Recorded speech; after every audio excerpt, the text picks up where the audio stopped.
6 seconds. That's all it took to make someone famous. But that's also how fast it disappeared. Imagine waking up one morning and the app that made you a star is just gone, deleted, forgotten, like it never existed. That's the story of Vine, an app that burned brighter than any other, then vanished before anyone realized what really happened.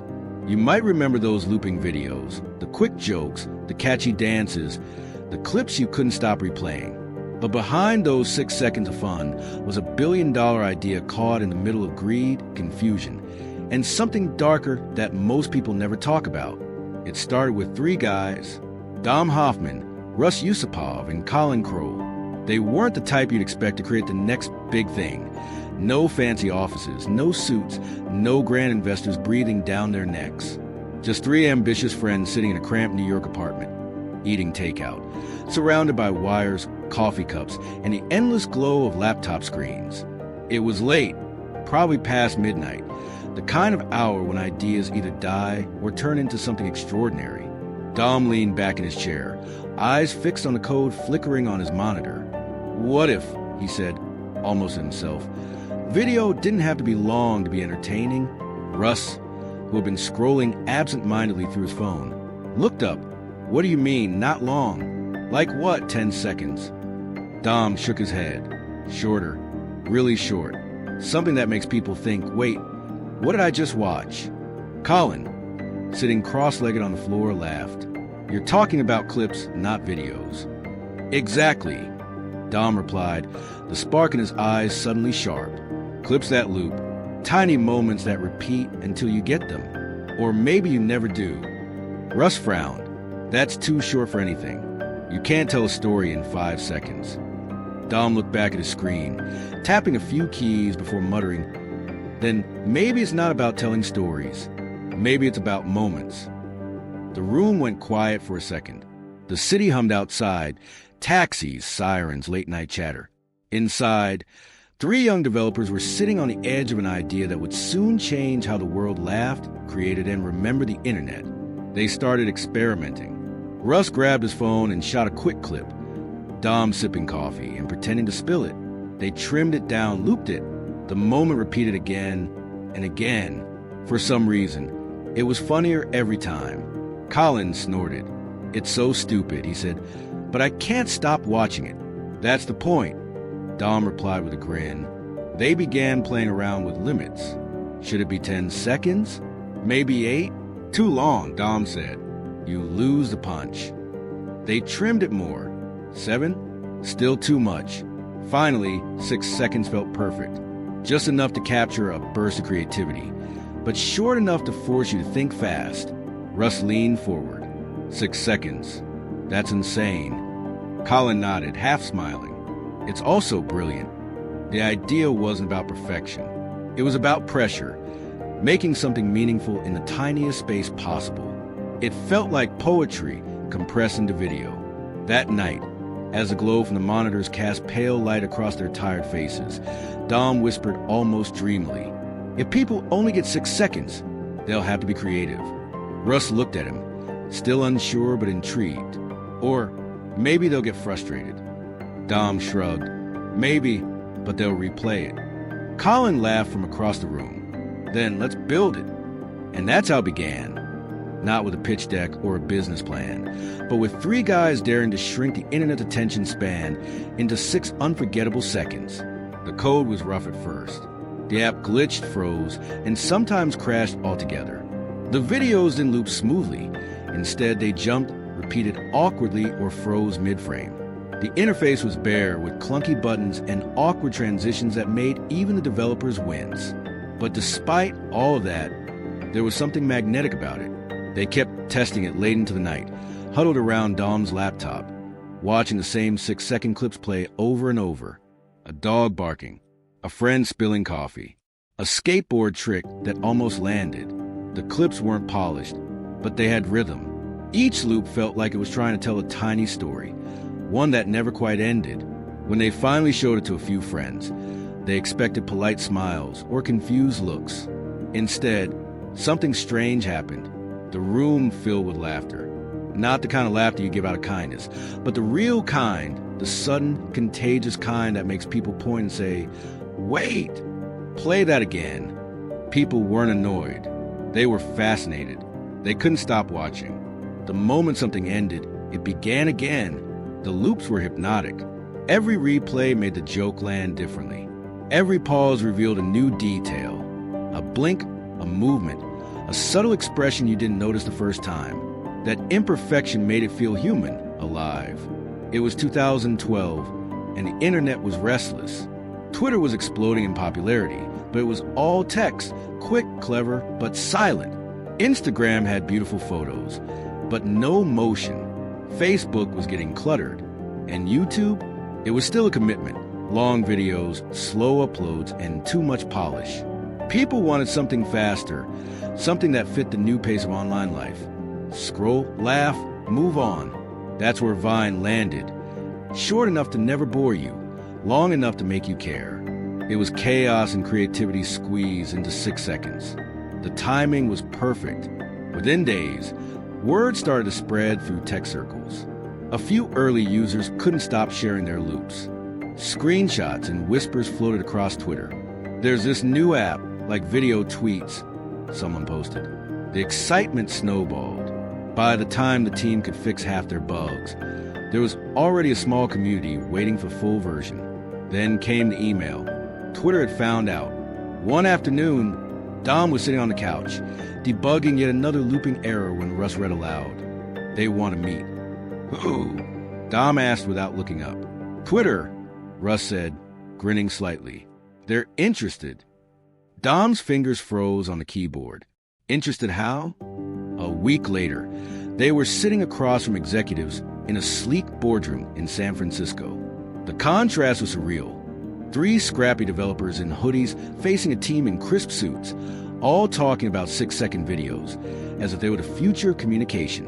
Twitter made their offer, $30 million, for an app that wasn't even finished. Dom hesitated. $30 million sounded impossible. He looked at his co-founders. "We could grow it ourselves," he said quietly. "We could keep control. Build it the way we want." Russ leaned back, thinking, "Yeah, but how long would that take?" Twitter has reach, millions of users, infrastructure. If we want people to use this, maybe that's the fastest way. Colin stared at the offer on the table. $30 million for something we built in a tiny apartment, he said softly. Feels unreal. The room fell silent. They all knew what it meant. Once they sold, it wouldn't fully be theirs anymore. Finally, Russ sighed. Or we could take the deal and get it to millions faster.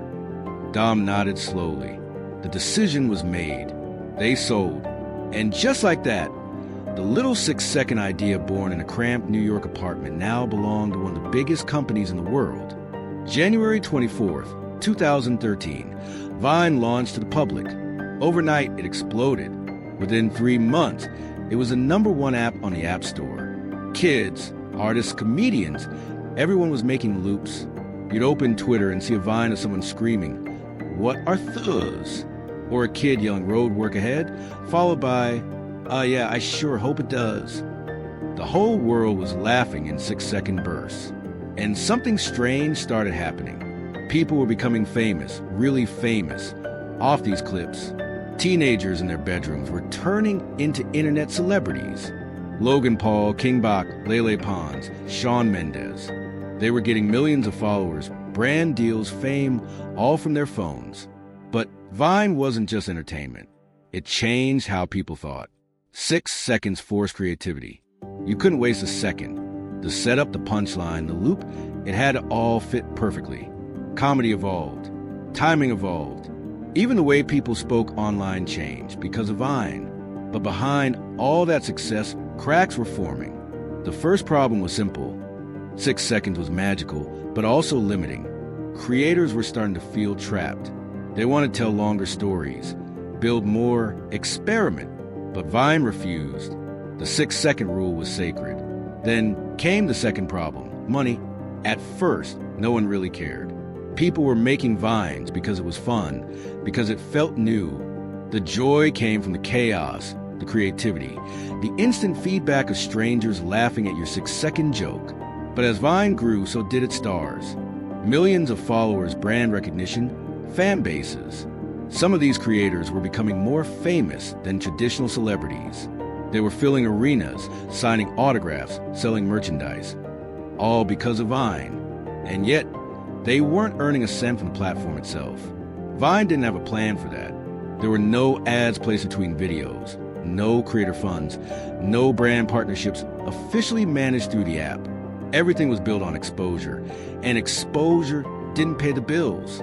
The people driving Vine's popularity, the ones uploading every day, shaping culture, keeping users coming back, were essentially working for free while the app itself was raking in millions through outside deals, sponsorships, and brand attention. At first, creators ignored it.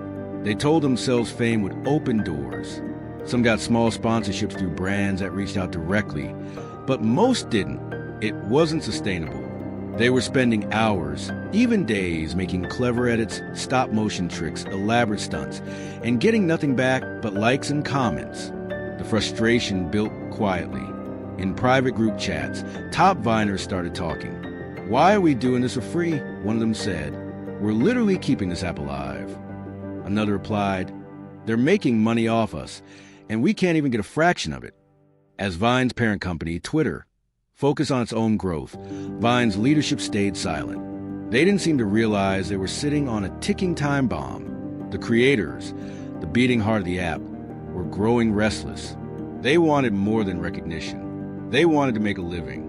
But Vine didn't move fast enough.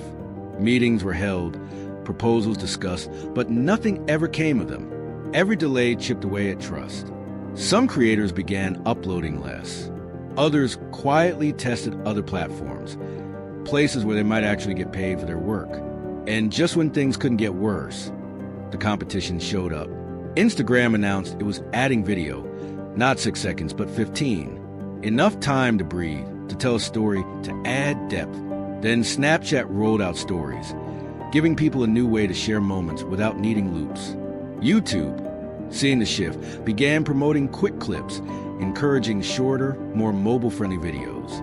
Suddenly, Vine's magic started to fade. What once felt revolutionary was now just another option, but with more limits than everyone else. 6 seconds went from genius to restrictive. Brand preferred longer content for ads. Creators preferred platforms that paid. Viewers drifted toward where the energy was moving. And it wasn't Vine anymore. Money had become the silent poison. What started as passion and creativity was now turning into resentment and fatigue. And Vine, too slow to act, didn't realize it was already bleeding out. One night, in a quiet hotel room in 2014, a group of top Viners met in secret. They were frustrated, tired of being ignored. They pulled out their phones and made a list, all the biggest names. Together, they demanded Vine pay them, or they'd leave. It wasn't just about money, it was about respect. The next day, they sent an email to Vine's executives. They never got a reply. By the next month, some of the biggest creators were gone. They moved to YouTube, Instagram, Facebook. Vine's feed started feeling emptier. The energy was fading. Inside Twitter's offices, executives argued. Some believed Vine could still be saved. Others saw it as a burden. Twitter itself was struggling with profits. Keeping Vine alive meant spending more money, and Twitter didn't want to. A few months later, Colin Kroll, one of the founders, walked into a meeting room in silence. The air was heavy, the kind of silence that lingers after bad news. On the whiteboard, scribbles from earlier meetings still covered the surface. Charts, timelines, projections, all tried to explain something that everyone already knew in their gut. The numbers were going down, declining uploads, fewer logins, slower engagement. Colin stood there, staring at the board, his expression hollow. "We made something amazing," he whispered, his voice breaking slightly. "And we're killing it." No one answered. Russ looked at his phone. Dom rubbed his eyes, exhausted. They had built something that had changed the internet. And yet, they were watching it fade, powerless to stop it. Twitter, the company that once saw Vine as the next big thing, had stopped believing in it. The meetings were shorter now, the updates colder.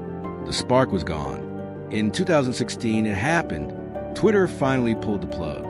There was no big announcement, no farewell tour, no heartfelt goodbye. Just a short, clinical post on Twitter's blog. Uploads disabled, app shutting down soon. That was it. No warning for creators who had built their identities on the platform. No chance to say goodbye to their millions of followers. Just silence, then disbelief, then heartbreak. The news spread fast. Some people cried. Others were furious, venting online about how something so beloved could just vanish overnight. But most, after a few days of nostalgia and shared RIP Vine posts, simply moved on. The internet doesn't stop for long. There was always something new to scroll, something else to laugh at. Yet, something about Vine's death felt different. The day the app went dark, the internet felt quieter. You could still open Instagram, scroll through YouTube, or watch Snapchat stories, but the energy wasn't the same.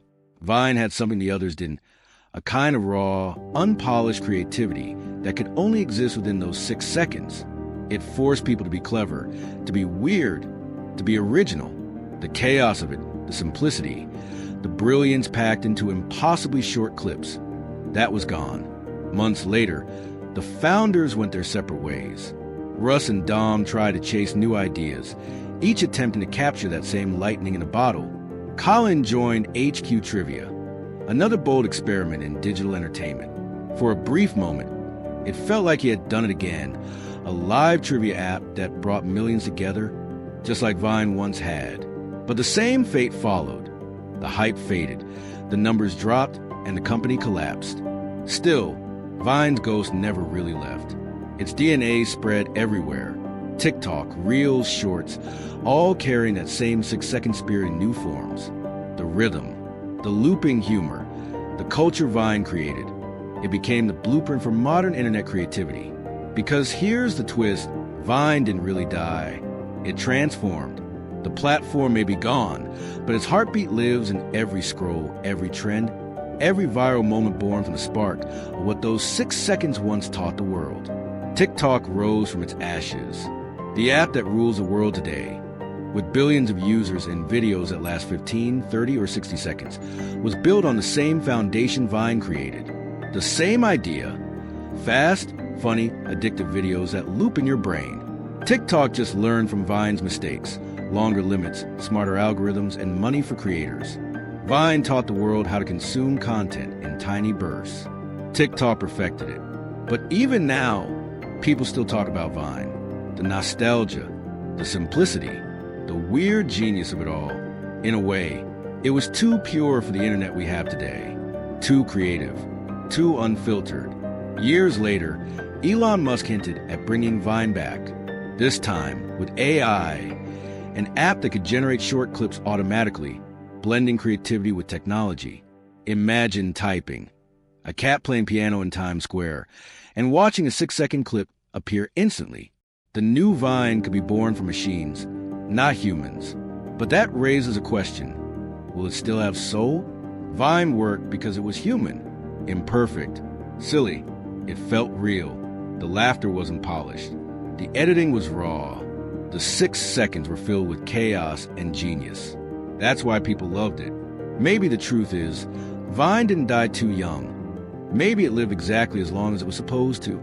It came, it changed everything, and it left before the internet could ruin it. Years from now, when people scroll endlessly through TikTok or YouTube Shorts, somewhere in the back of their mind, they'll remember the loops, the 6 seconds that started it all. And somewhere in the noise of modern content, if you listen close enough, you can still hear it playing, looping endlessly. Because Vine never really died. It just started over. If the story intrigued you and made you stop and think about how fast the tech world moves, then don't just scroll away. Hit that like button if you enjoyed the storytelling. So go ahead, like, comment, share, and subscribe for more stories that remind us all why in tech, one no can change everything.